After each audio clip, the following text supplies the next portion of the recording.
Saudara-saudari yang terkasih, warisan adalah bagian dari kehidupan manusia sebagai makhluk sosial. Bahwa kita tidak pernah hidup sendirian. Apa yang kita alami saat ini bukanlah semata-mata hasil murni dari diri kita, tetapi apabila direnungkan ada kaitan dengan orang lain yang karena jasa dan cintanya atau karena perjumpaan dan kebersamaannya diberikan kepada kita. Maka ada orang tua yang berpikir warisan apa yang hendak kita berikan kepada anak-anak. Atau anak berpikir dapat warisan apa. Ada juga yang sama sekali tidak berpikir. Ada satu anekdot, sebut saja ada seorang anak tunggal bernama Edun. Diminta pulang oleh pamannya karena ayahnya sakit parah. Ia tidak mau, memang sudah lama tidak pulang. Tapi karena mendengar akan ada warisan yang disampaikan oleh ayahnya, Edun segera pulang, mencari tiket lalu pulang. Begitu tiba ia tak sadar mendengar pesan ayahnya. Lalu ayahnya berkata dengan suara terbata-bata, "Edun, maafkan Bapak, kalau Bapak mati, Bapak ingin mewariskan kepadamu." Edun berkata, "Sadar Pak, jangan Pak." Tapi dalam hati, warisan apa nih?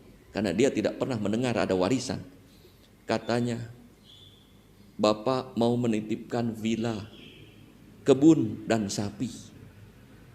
Tolong dipelihara semuanya." Mendengar itu, Edun berbinar-binar senang. "Ya Pak," pura-pura menangis.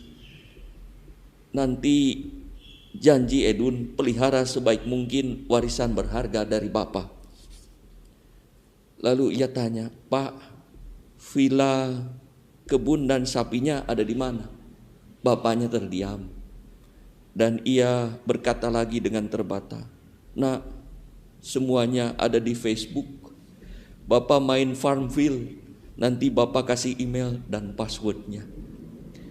Saudara-saudari yang terkasih, apa yang ditinggalkan, itulah yang seringkali kadang-kadang muncul.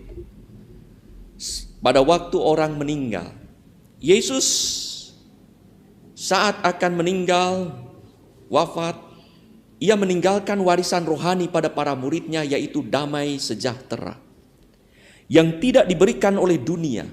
Damai, kenyamanan, kenikmatan dari dunia bersifat sementara dan tak jarang membuat manusia gelisah dan susah karena hanya mengandalkan kekuatan manusiawi.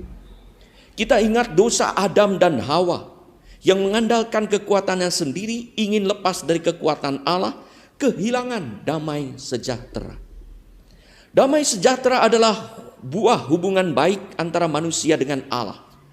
Damai sejahtera adalah buah kasih kepada Allah dan kepada sesama seperti kepada diri sendiri, hingga manusia saling menjaga, saling membela. Damai sejahtera ini dialami saat Allah tinggal dan dekat dengan manusia. Saat manusia mengandalkan kekuatan Allah. Damai sejahtera diwariskan oleh Yesus juga melalui perayaan Ekaristi. Password akses damai sejahtera itu adalah kasih. Setelah bangkit, Yesus menghembuskan damai sejahtera itu kepada para muridnya. Damai itu mengubah para murid menjadi manusia yang penuh semangat, mewartakan kabar gembira di mana-mana dan meneruskan warisan rohani Yesus dan sampailah kepada kita saat ini. Saudara-saudari yang terkasih, ada rupa-rupa warisan. Warisan material, harta dan kekayaan, warisan sosial, status dan kekuasaan, warisan kultural, adat kebiasaan dan kebudayaan, warisan etnis, warisan biologis, etnis dan perawakan, warisan moral, nilai-nilai luhur, warisan spiritual, agama, dan masih ada juga bahkan warisan ekologis bumi dan alam kita ini. Setiap orang mewariskan sesuatu dan mendapatkan warisan, entah apa itu bentuknya. Warisan apa yang hendak kita harapkan dari orang tua dalam keluarga atau dari generasi sebelumnya dalam organisasi, korporasi, atau institusi? Warisan yang baik dan benar adalah berkat, maka jangan ditolak. Dengan rendah hati kita berterima kasih yang tanpa mereka yang mendahului kita, yang hidup sebelum kita, yang hidup berada di balik kita, kita tidak bisa seperti saat ini. Mungkin yang diwariskan bukan harta dan kuasa, tetapi makna dan cinta yang menjadi kekuatan hidup kita sekarang. Warisan apa yang hendak kita berikan kepada anak cucu dan generasi berikutnya? Semoga warisan itu apapun bentuknya, harta, kuasa, agama, membuat generasi berikutnya mengalami damai sejahtera rukun sauyunan. Faktanya ada yang mendapat warisan orang tua, tapi hubungan keluarga jadi berantakan. Ada anak yang tak mau terima warisan, atau ayah, orang tua, ibu tidak mau memberikan warisan kepada anak-anaknya karena relasi orang tua tak harmonis. Warisan harta sebanyak apapun, kuasa sebesar apapun, karya seluhur apapun bisa lenyap seketika oleh anak yang tidak sekaligus diberi warisan rohani. Jika damai sejahtera dari Yesus yang kita wariskan, ada harta, tidak ada harta, anak cucu kita akan hidup baik dan benar serta santun dan kudus.